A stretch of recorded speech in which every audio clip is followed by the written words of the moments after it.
ನಮ್ಮ ಪ್ರೀತಿಯ ವೀಕ್ಷಕರಿಗೆ ನಮಸ್ಕಾರಗಳು. ನೀವೆಲ್ಲ ಚೆನ್ನಾಗಿದ್ದೀರಿ ಅನ್ಕೋತೀನಿ. ನಾನು ತುಂಬ ಚೆನ್ನಾಗಿದ್ದೀನಿ. ನನಗೆ ಸ್ವಲ್ಪ ಹುಷಾರಿರಲಿಲ್ಲ, ಹಾಗಾಗಿ ನಾನು ವಿಡಿಯೋ ಮಾಡೋಕ್ಕಾಗಲಿಲ್ಲ, ದಯವಿಟ್ಟು ಕ್ಷಮಿಸಿ.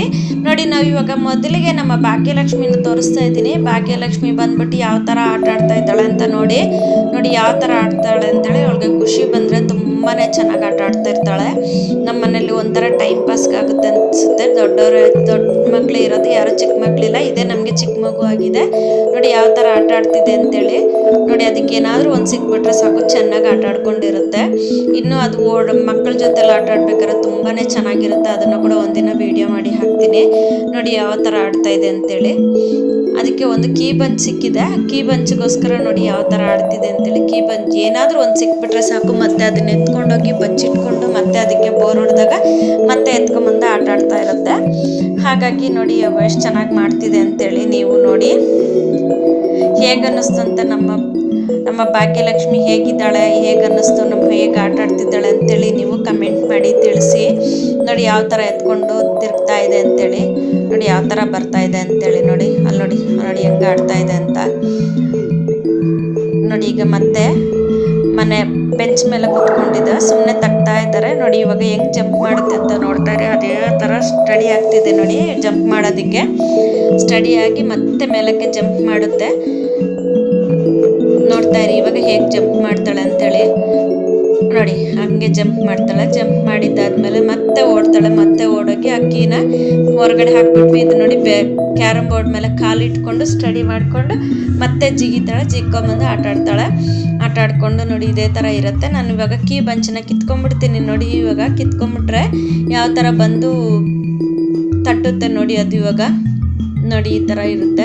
ನಾವೇನಾದರೂ ಹೊಡೆಯಕ್ಕೆ ಬಂದರೆ ನಮ್ಮನ್ನು ಮತ್ತೆ ಹೊಡೆಯುತ್ತೆ. ಅದು ತಿರುಗಿಸ್ಕೊಂಡು ಹೊಡೆಯುತ್ತೆ, ಮತ್ತೆ ಕಚ್ಚುತ್ತೆ. ನಾವೇನಾದರೂ ಕೇಳಲಿಲ್ಲ ಅಂದರೆ, ಆಟ ಆಡೋಕ್ಕೆ ಬಿಡಲಿಲ್ಲ ಅಂತಂದರೆ ಹೋಗಿ ಮಲಗಿಸ್ಕೊಂಬಿಟ್ರೆ ಕಚ್ಚುತ್ತೆ. ನೋಡಿ ಯಾವ ಥರ ಮಾಡಿ, ನೋಡಿ ಯಾವ ಥರ ತಟ್ತಾ ಇದೆ ಅಂತ ನೋಡಿ. ತುಂಬ ಚೂಟಿ ಇದೆ. ನೋಡಿ ಹೇಗೆ ಅನ್ನಿಸ್ತು ಅಂತ. ನಾನು ಬೋಟಿ ಸಾರು ಮಾಡ್ತಾ ಇದ್ದೀನಿ, ಬೋಟಿ ಗೊಜ್ಜು ಮಾಡ್ತಾ ಇದ್ದೀನಿ. ಬೋಟಿ ಗೊಜ್ಜು ಮಾಡೋದಕ್ಕೆ ನಾನು ಮೊದಲಿಗೆ 1 ಲೀಟ್ರಷ್ಟು ನೀರು ಚೆನ್ನಾಗಿ ಕುದಿಸ್ಕೊತಾ ಇದ್ದೀನಿ. ನೀರು ಕುದಿಯೋಕೆ ಇಟ್ಬಿಟ್ಟು ನಾನು ಇವಾಗ ಬೋಟಿನ ಒಂದು 20 ಸಾರಿ ತೊಳೆದಿದ್ದೀನಿ ಇವತ್ತು. ನೀರು ಕುದಿಯೋಕ್ಕಿಟ್ಟು ನೀರು ಕುದಿಸಿರೋ ನೀರಲ್ಲಿ ಮತ್ತು ಸುಣ್ಣ ಎಲ್ಲ ಹಾಕಿ ಚೆನ್ನಾಗಿ ತೊಳ್ಕೊಂಡಿದ್ದೀನಿ. ತೊಳ್ಕೊಂಡಿರೋ ಬೋಟಿನ ಇವಾಗ ಇದಕ್ಕೆ ಸೇರಿಸ್ಕೊಳ್ತಾ ಇದ್ದೀನಿ. ಇದಕ್ಕೆ ರುಚಿಗೆ ತಕ್ಕಷ್ಟು ಉಪ್ಪು ಹಾಕ್ಕೊಳ್ತಾ ಇದ್ದೀನಿ. ಉಪ್ಪು ಹಾಕ್ಕೊಂಡು ಒಂದು ಅರ್ಧ ಟೀ ಸ್ಪೂನಷ್ಟು ನಾನು ಚಕ್ಕೆ ಲವಂಗ ಪುಡಿ ಹಾಕ್ಕೊಳ್ತಾ ಇದ್ದೀನಿ. ಚಕ್ಕೆ ಲವಂಗ ಪುಡಿ ಹಾಕ್ಕೊಂಡಿದ್ದಾದ್ಮೇಲೆ ಒಂದು ಅರ್ಧ ಟೀ ಸ್ಪೂನಷ್ಟು ಅರಿಶಿಣ ಪುಡಿ, 1 ಟೀ ಸ್ಪೂನಷ್ಟು ಖಾರದ ಪುಡಿನ ಮನೆಯಲ್ಲೇ ಮಾಡಿರೋ ಅಚ್ಚ ಖಾರದ ಪುಡಿ ಹಾಕ್ತಾ ಇದ್ದೀನಿ. ಅಚ್ಚ ಖಾರದ ಪುಡಿ ಹಾಕಿದ್ದಾದ್ಮೇಲೆ 1 ಸ್ಪೂನ್ ಶುಂಠಿ ಬೆಳ್ಳುಳ್ಳಿ ಪೇಸ್ಟ್ ಹಾಕ್ಕೊಂಡು ಸ್ವಲ್ಪ ಚೆನ್ನಾಗಿ ತಿರುಗಿಸ್ಕೊಂಬಿಡೋಣ. ಇದು ಯಾಕೆ ಹಾಕ್ತಿದ್ದೀನಿ ಅಂತಂದರೆ, ಇದು ಬೋಟಿ ಸ್ಮೆಲ್ ಬರೋದಿಲ್ಲ, ಇದು ಮಸಾಲೆ ಸ್ಮೆಲ್ ಬರುತ್ತೆ. ಮಟನಿಗಾದ್ರೂ ಮಟನಿಗಾದ್ರೂ ಬೋಟಿಗಾದ್ರೂ ಈ ಥರ ನಾವು ಹಾಕೊಂಡಾಗ ಅದು ಸ್ಮೆಲ್ ಬರೋದಿಲ್ಲ. ಮಟನ್ ಬೇಯುವಾಗ ಕೂಡ ಬೇರೆ ಥರ ಸ್ಮೆಲ್ ಬರುತ್ತೆ, ಆ ಸ್ಮೆಲ್ ಕೂಡ ಬರೋದಿಲ್ಲ.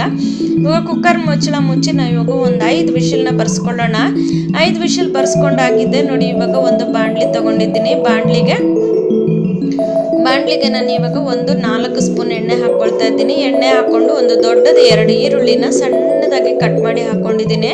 ಕಟ್ ಮಾಡಿ ಹಾಕ್ಕೊಂಡಿದ್ದಾದ್ಮೇಲೆ ನೋಡಿ ಇವಾಗ ಅದಕ್ಕೆ ಒಂದು 4-5 ಹಸಿಮೆಣ್ಸಿನ್ಕಾಯಿ ಹಾಕ್ಕೊಂಡಿದ್ದೀನಿ. ಖಾರಕ್ಕೆ ಸ್ವಲ್ಪ ಕರಿಬೇವಿನ ಸೊಪ್ಪು ಹಾಕ್ಕೊಂಡಿದ್ದೀನಿ. ಹಾಕ್ಕೊಂಡು ಸ್ವಲ್ಪ ಚೆನ್ನಾಗಿ ಫ್ರೈ ಮಾಡ್ಕೊಂಬಿಡೋಣ. ನೋಡಿ ನನಗೆ ಫೋನ್ ಬೇರೆ ಕೆಟ್ಟೋಗ್ಬಿಟ್ಟಿತ್ತು, ಹಾಗಾಗಿ ನಾನು ವಿಡಿಯೋ ಮಾಡೋಕ್ಕಾಗಲಿಲ್ಲ. ಮತ್ತು ನನಗೆ ಸ್ವಲ್ಪ ತಲೆನೋವು ಜಾಸ್ತಿಯಾಗಿ ಮತ್ತು ಹುಷಾರಿಲ್ದೇ 1 ವಾರದಿಂದ ನನಗೆ ಹುಷಾರಿಲ್ಲ, ಹಾಗಾಗಿ ಮಾಡೋಕ್ಕಾಗ್ತಿಲ್ಲ. ಇವಾಗಲೂ ವಾಯ್ಸು ಸ್ವಲ್ಪ ವಾಯ್ಸ್ ಕೊಡೋದಕ್ಕೂ ಸ್ವಲ್ಪ ಡಲ್ಲಾಗೇ ಇದೆ ನೋಡಿ. ಇವಾಗ ಮತ್ತೆ ನಾನು ಒಂದು ಅರ್ಧ ಟೀ ಸ್ಪೂನಷ್ಟು ಅರಿಶಿನ ಪುಡಿ, ಒಂದು 1/4 ಟೀ ಸ್ಪೂನಷ್ಟು ಚಕ್ಕೆ ಲವಂಗ ಪುಡಿ ಹಾಕ್ಕೊಂಡು ಸ್ವಲ್ಪ ಚೆನ್ನಾಗಿ ತಿರುಗಿಸ್ಕೊಳ್ತೀನಿ. ತಿರುಗಿಸ್ಕೊಂಡಿದ್ದಾದ್ಮೇಲೆ ಸ್ವಲ್ಪ ಎಣ್ಣೆ ಬಿಡೋ ತನಕ ನಾವು ತಿರುಗಿಸ್ಕೋಬೇಕಾಗುತ್ತೆ. ಸ್ವಲ್ಪ ಚೆನ್ನಾಗಿ ಫ್ರೈ ಆಗಬೇಕಾಗುತ್ತೆ. ಈರುಳ್ಳಿ ಎಲ್ಲ ಚೆನ್ನಾಗಿ ಫ್ರೈ ಆಗೋ ತನಕ ತಿರುಗಿಸ್ಕೊಂಡು ಇವಾಗ ಮತ್ತೆ ಅದಕ್ಕೆ 1 ಸ್ಪೂನ್ ಶುಂಠಿ ಬೆಳ್ಳುಳ್ಳಿ ಪೇಸ್ಟ್ ಹಾಕ್ತಿದ್ದೀನಿ. ಬೋಟಿ ನಾನು ಪೂರ್ತಿ ಮಾಡ್ತಿಲ್ಲ, ಒಂದು ಗೊಜ್ಜು ಮಾಡ್ತಿದ್ದೀನಿ. ಇನ್ನೊಂದು ವಿಡಿಯೋಗೆ ಮತ್ತೆ ನಾನು ಎಗ್ ಬೋಟಿ ಪೆಪ್ಪರ್ ಫ್ರೈ ಮಾಡ್ತಾ ಇದ್ದೀನಿ. ಅದನ್ನು ಕೂಡ ಇನ್ನೊಂದು ಚಾನಲ್ನಲ್ಲಿ ಹಾಕ್ತೀನಿ, ಅದನ್ನು ನೋಡಿ. ನಾನು 2 ಭಾಗ ಮಾಡಿ ಹಾಕ್ತಾ ಇದ್ದೀನಿ. ಇವಾಗ ನೋಡಿ ಒಂದು 3 ಟೊಮೆಟೊನ ಹಾಕ್ಕೊಂಡಿದ್ದೀನಿ. 3 ಟೊಮೆಟೊ ಸಣ್ಣದಾಗಿ ಕಟ್ ಮಾಡಿ ಇದಕ್ಕೆ ಸೇರಿಸ್ಕೊಂಡು ಸ್ವಲ್ಪ ಚೆನ್ನಾಗಿ ಟೊಮೆಟೊ ಎಲ್ಲ ಮೆತ್ತಗಾಗೋವರೆಗೂ ನಾನು ಫ್ರೈ ಮಾಡ್ಕೊಳ್ತಾ ಇದ್ದೀನಿ. ಫ್ರೈ ಮಾಡಿಕೊಂಡು ಸ್ವಲ್ಪ ಚೆನ್ನಾಗಿ ಫ್ರೈ ಮಾಡ್ಕೊಂಬಿಡೋಣ. ಎಣ್ಣೆ ಬಿಡೋ ತನಕ ನಾವು ಚೆನ್ನಾಗಿ ಫ್ರೈ ಮಾಡ್ಕೋಬೇಕಾಗುತ್ತೆ.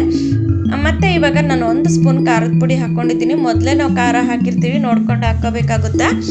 ಖಾರ ಹಾಕಿದ್ವಿ. ಇವಾಗ ನಾನು ಬೋಟಿನ ಒಂದು ಅರ್ಧ ಬೋಟಿನ ಇದಕ್ಕೆ ಸೇರಿಸ್ಕೊಳ್ತಾ ಇದ್ದೀನಿ.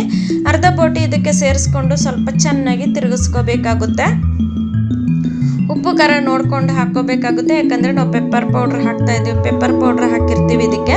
ಅದಕ್ಕೋಸ್ಕರ ನೋಡಿ ಚೆನ್ನಾಗಿ ತಿರುಗಿಸ್ಕೊಂಡು ಖಾರ ಹಾಕಿದೆ, ಹಸಿಮೆಣ್ಸಿನ್ಕಾಯಿ ಹಾಕಿದೆ, ಖಾರದ ಪುಡಿ ಮೊದಲೇ ಹಾಕಿದೆ, ಇವಾಗ ಒಂದ್ಸರಿ ಹಾಕಿದ್ದೀನಿ. ಅದಕ್ಕೋಸ್ಕರ ನೋಡಿಕೊಂಡು ತಿರುಗಿಸ್ಕೋಬೇಕಾಗುತ್ತೆ. ಇದಕ್ಕೆ 1-2 ಸ್ಪೂನಷ್ಟು ನಾನು ಧನಿಯಾ ಪುಡಿನ ಕೂಡ ಸೇರಿಸ್ಕೊಳ್ತಾ ಇದ್ದೀನಿ. ಧನಿಯಾ ಪುಡಿ ಸೇರಿಸ್ಕೊಂಡು ಚೆನ್ನಾಗಿ ಫ್ರೈ ಮಾಡ್ಕೊಳ್ಳೋಣ, ಯಾಕಂದರೆ ಮಸಾಲೆನೂ ಫ್ರೈ ಆಗಿದೆ, ಬೋಟಿನೂ ಬೆಂದಿದೆ. ಹಂಗಾಗಿ ನಮಗೆ ಸ್ವಲ್ಪ ಹೊತ್ತಲ್ಲೇ ಹಾಕ್ಬಿಡುತ್ತೆ, ಒಂದು 10-15 ನಿಮಿಷದಲ್ಲೇ ನಮಗೆ ಗೊಜ್ಜು ರೆಡಿ ಆಗಿಬಿಡುತ್ತೆ. ನೋಡಿ ಇವಾಗ ಚೆನ್ನಾಗಿ ಗೊಜ್ಜು ರೆಡಿ ಆಗಿದೆ. ಮತ್ತು ಇವಾಗ ಸ್ವಲ್ಪ ಕೊತ್ತಂಬರಿ ಹಾಕೊಂಡ್ಬಿಡೋಣ. ಮೇಲೆ ಸ್ವಲ್ಪ ಕೊತ್ತಂಬರಿ ತುರ್ಕೊಂಡ್ಬಿಟ್ಟು ನಾವು ಇವಾಗ ಚೆನ್ನಾಗಿ ತಿರುಗಿಸ್ಕೊಂಡ್ಬಿಟ್ಟು ನಾವು ಸ್ಟವ್ ಆಫ್ ಮಾಡ್ಕೊಂಡ್ಬಿಡೋಣ. ಗೊಜ್ಜು ರೆಡಿಯಾಗಿ, ಬೋಟಿ ಗೊಜ್ಜು ರೆಡಿಯಾಗಿದೆ. ನೀವು ಮನೇಲಿ ಮಾಡಿ ನೋಡಿ ಹೇಗೆ ಅನ್ನಿಸ್ತು ಅಂತ ನಮಗೆ ಕಮೆಂಟ್ ಬಾಕ್ಸಲ್ಲಿ ತಿಳಿಸಿ. ನಮಗೆ ಸಬ್ಸ್ಕ್ರೈಬ್ ಮಾಡೋದನ್ನು ಮರಿಬೇಡಿ. ಮೊದಲನೇ ಟೈಮ್ ಯಾರಾದರೂ ನೋಡ್ತಿದ್ರೆ ನಮಗೆ ಸಬ್ಸ್ಕ್ರೈಬ್ ಮಾಡಿ, ಬೆಲ್ ಬಟನ್ ಒತ್ತಿ, ನಿಮ್ಮ ಫ್ರೆಂಡ್ಸ್ಗೆ ನೆಂಟರಿಗೆಲ್ಲ ಶೇರ್ ಮಾಡಿ. ನಮ್ಮ ವಿಡಿಯೋನ ಫಸ್ಟ್ ಟೈಮ್ ನೋಡ್ತಿರೋ ಒಬ್ಬೊಬ್ಬರಿಗೂ ಧನ್ಯವಾದಗಳು. ನಮ್ಮ ವಿಡಿಯೋನ ನೋಡಿ ಸಹಾಯ ಮಾಡ್ತಿರೋರಿಗೂ ಧನ್ಯವಾದಗಳು. ನಮ್ಮ ವಿಡಿಯೋನ ಸ್ಕಿಪ್ ಮಾಡದೆ ನೋಡಿದ್ದಕ್ಕಾಗಿ.